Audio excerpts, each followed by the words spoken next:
¿Qué tal amigos? ¿Qué tal amigas? Buenas tardes. Sean bienvenidos y bienvenidas a mi canal en un video más.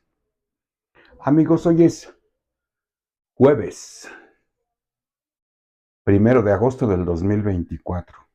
Un jueves lluvioso en la Ciudad de México. Primer día de mes. Esperemos que este sea el inicio de buenas noticias para nuestro país y para el futuro naciente gobierno de la doctora Claudia Sheinbaum. Yo creo que va a ser un buen inicio en el gobierno de la doctora Claudia Sheinbaum. Continúa armando su gabinete, el gabinete legal, el gabinete ampliado. De hecho, el gabinete legal ha quedado constituido, ha quedado completo. El gabinete legal, solo faltan algunos nombramientos en el gabinete ampliado. En el gabinete ampliado falta el nombramiento del director de Pemex, del director de la Comisión Federal de Electricidad, del director o la directora del ISSSTE, del director o la directora de Conagua, entre algunos. Pero estos son las principales direcciones de algunas dependencias gubernamentales que forman parte del gabinete ampliado. Recordemos que ya nombró a Zoé Robledo. Como parte del gabinete ampliado, ya lo ratificó como director general del ISSSTE y me parece una ratificación excelente. Lo he comentado de que un movimiento de transformación pues debe de continuar con funcionarios que ya están experimentados, que son expertos en la materia, que son expertos en la dependencia en la cual se les vuelve a reasignar o se les considera dentro de otra cartera, dentro de otra dependencia, pero que ya son heredados del movimiento de transformación, son heredados del gobierno del presidente López Obrador. Pero fíjense que con respecto al gabinete ampliado, hay algo que me causa cierta incomodidad, vamos a llamarle, permítanme usar ese término, incomodidad. No se ha nombrado, no se ha especulado si ratifica a Manuel Bartlett como director de la Comisión Federal de Electricidad. Tampoco se ha especulado si va a ratificar al ingeniero, al director general de Pemex, a Rogelio Ramírez, perdón, se me fue ahorita su nombre, pero al director general de Pemex no lo ha ratificado. Esos dos puestos son muy interesantes, son muy importantes para los logros que ha tenido el sexenio del presidente López Obrador. Pues la Comisión Federal de Electricidad es muy importante, Petróleos Mexicanos es muy importante. ¿Por qué? Porque son dos empresas emblemáticas, las cuales de terminar o de continuar con la transformación van a ser una fuente de financiamiento para el desarrollo de nuestro país.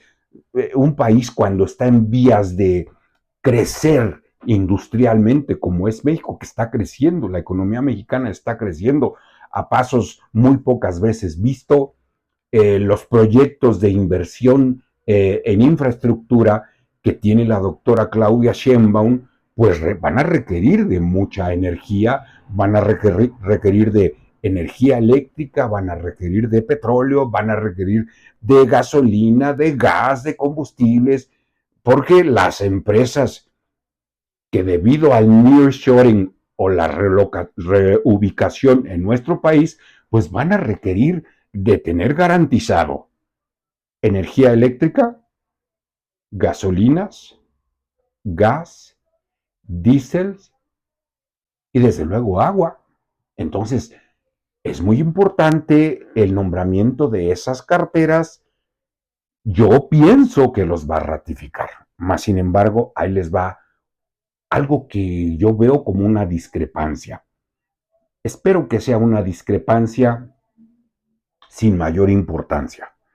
El presidente López Obrador hace unas 4 semanas, 3 semanas, en su mañanera hizo mención que al término de su mandato iba a dejar a la Comisión Federal de Electricidad con una participación de mercado de aproximadamente entre 60 y 65%. La Comisión Federal de Electricidad iba a generar el 60-65% de la energía que se consume en el país. La diferencia, obviamente, es decir, el 40, el 35% aproximadamente, iba a ser generada por empresas privadas, nacionales o extranjeras. Pero la doctora Claudia Sheinbaum hace unos días hizo mención de que en su sexenio se iba a procurar que la Comisión Federal de Electricidad generara el 54% de la energía y las empresas privadas generaran el 46% de la energía. Podrá ser quizá un error de interpretación de números, quizá es eso, pero una diferencia de 8 puntos porcentuales, de 10 puntos porcentuales en el mercado de energía eléctrica en México y a nivel mundial, 10 puntos porcentuales es muchísimo dinero, muchísimo dinero. No sé, espero que no sea una discrepancia que exista entre la doctora Claudia Sheinbaum y el director de la Comisión Federal de Electricidad, porque recordemos que el brazo derecho en cuestión de energía eléctrica, el brazo derecho del presidente López Obrador en cuestión de energía, de generación y distribución de energía eléctrica, pues es Manuel Bartlett.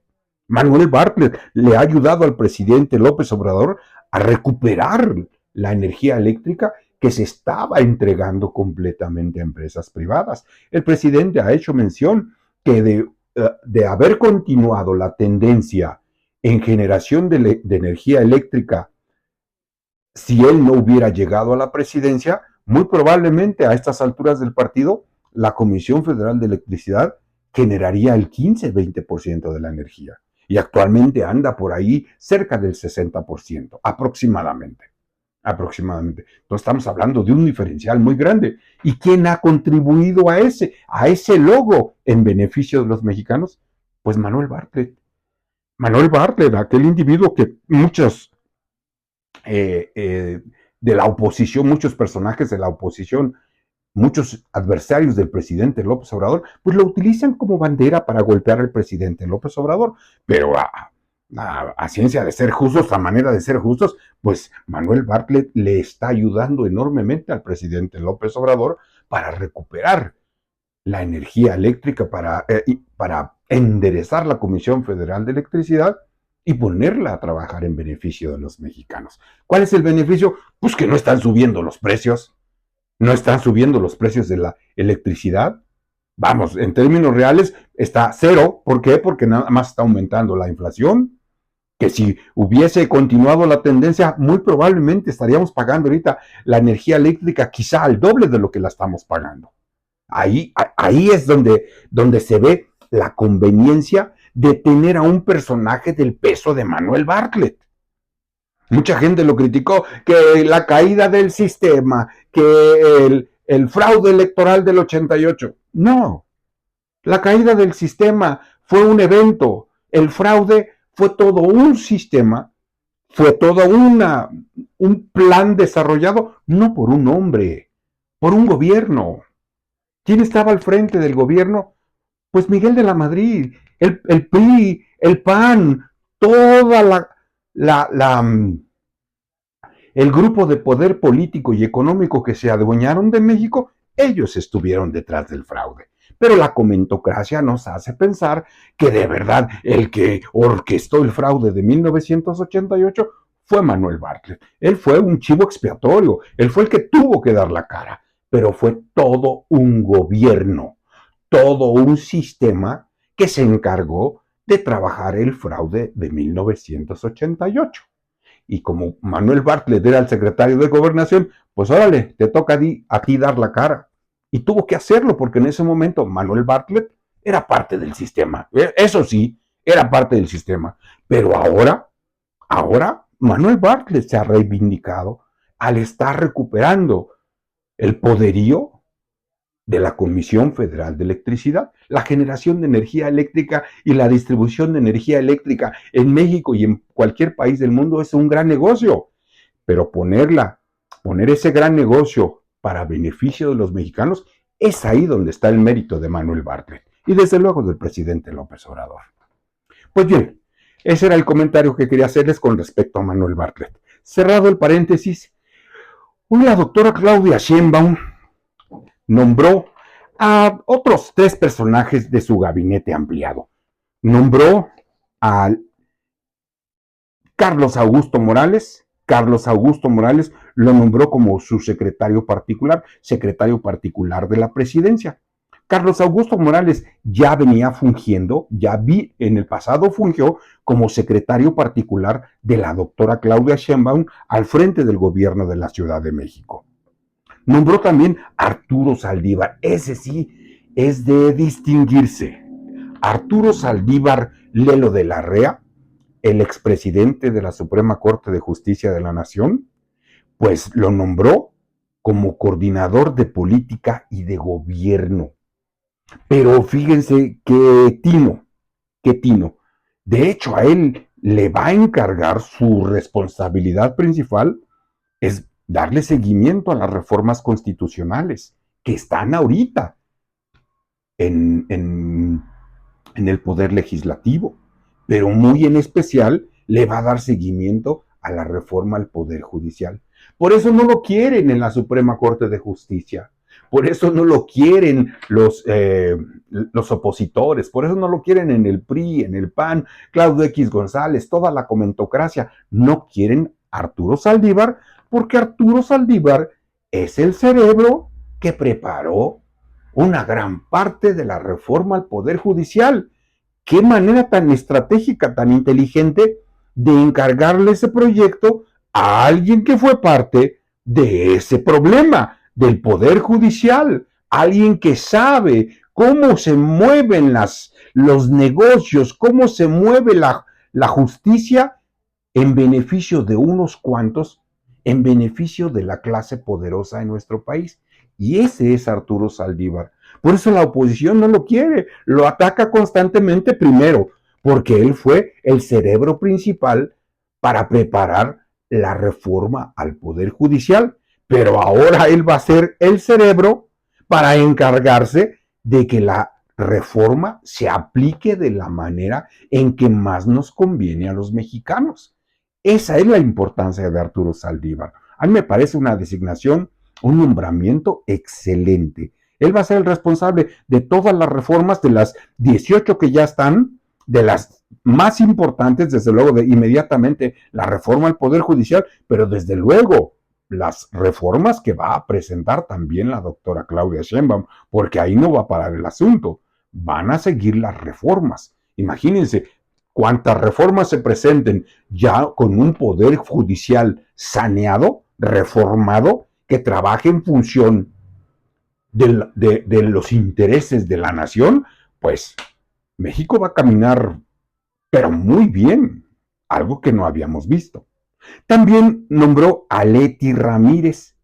A Leti Ramírez también la nombró como coordinadora general de asuntos intergubernamentales y participación social.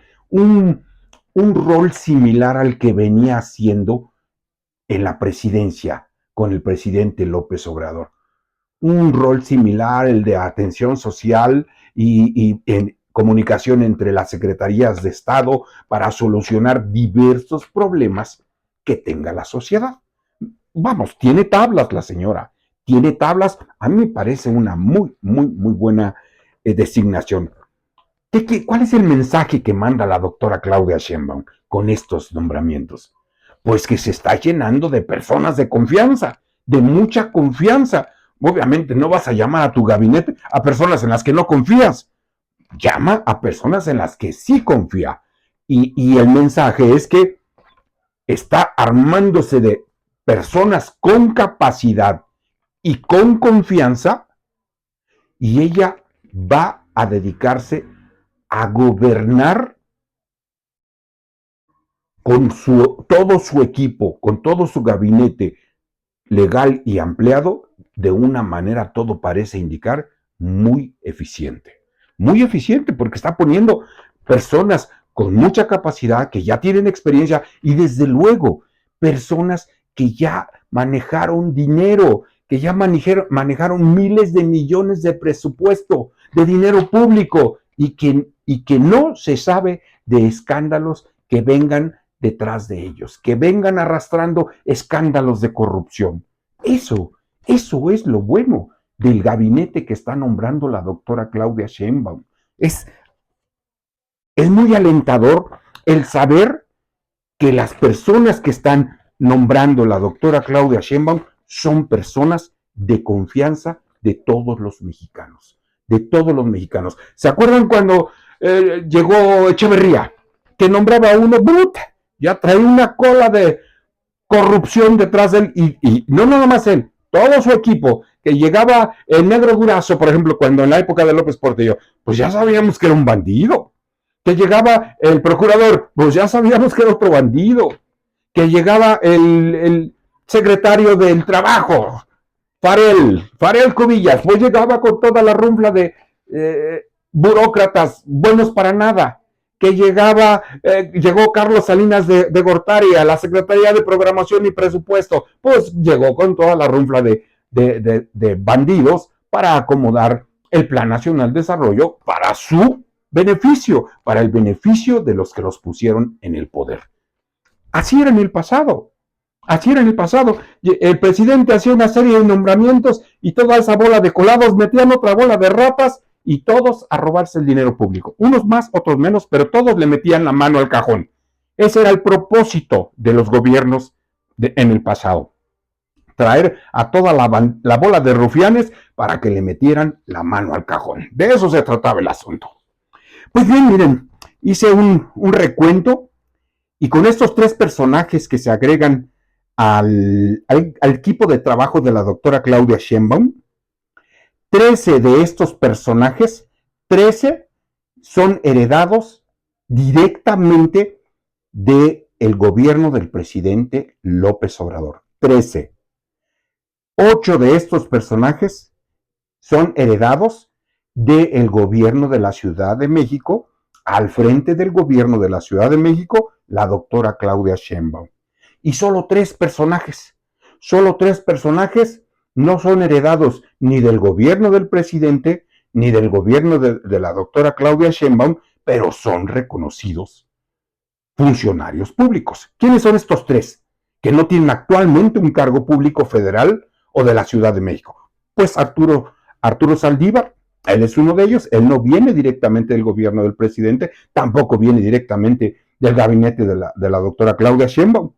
¿Quién es la otra persona? Pues es la secretaria de Turismo de Tlaxcala. Ella es otra persona que viene de Tlaxcala, no trabajó con el presidente López Obrador, no trabajó con la doctora Claudia Sheinbaum. Y el otro, Mario Delgado.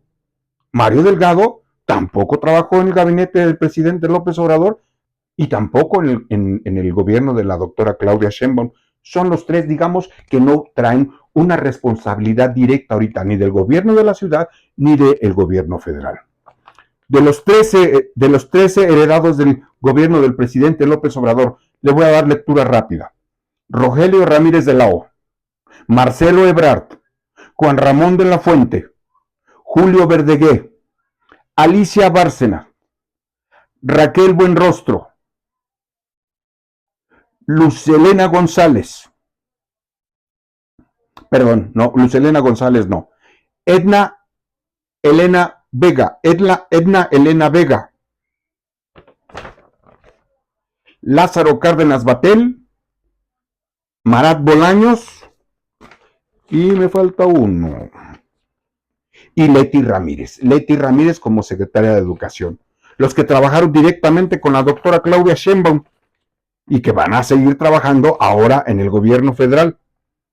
Ernestina Godoy, Rosaura Ruiz, David Kersenovich, Lucelena González, Jesús Antonio Esteva, Omar García Harfuch, Claudia Curiel como secretaria de Cultura,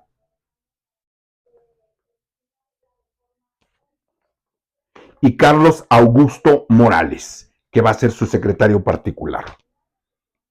Un gabinete con experiencia, un gabinete a prueba de corrupción, libres de corrupción, un gabinete confiable. Esa es una muy buena señal que nos manda la doctora Claudia Sheinbaum, que nos da seguridad a los mexicanos, que dentro de todos esos personajes no hay uno solo que venga con una estela de corrupción detrás de él. Me parece una muy buena designación de todo el gabinete legal y ampliado hasta ahorita de lo que va, de los nombramientos que lleva la doctora Claudia Sheinbaum. Vamos a esperar a quién se decide en Pemex, por quién se decide en Pemex, por quién se decide en la Comisión Federal de Electricidad, por quién se decide en el ISSSTE y por quién se decide en Conagua. Pues eso era lo que quería comentar con ustedes, amigos y amigas. Les agradezco por llegar al final de este video. Si les gustó mi comentario, regálenme un me gusta y compártanlo para que otras personas lo vean. Y por favor, suscríbanse a mi canal. Suscríbanse a mi canal y activen la campana para que el sistema les notifique cuando suba futuros videos. Que tengan la mejor de las tardes, amigos, y una vez más, mil gracias.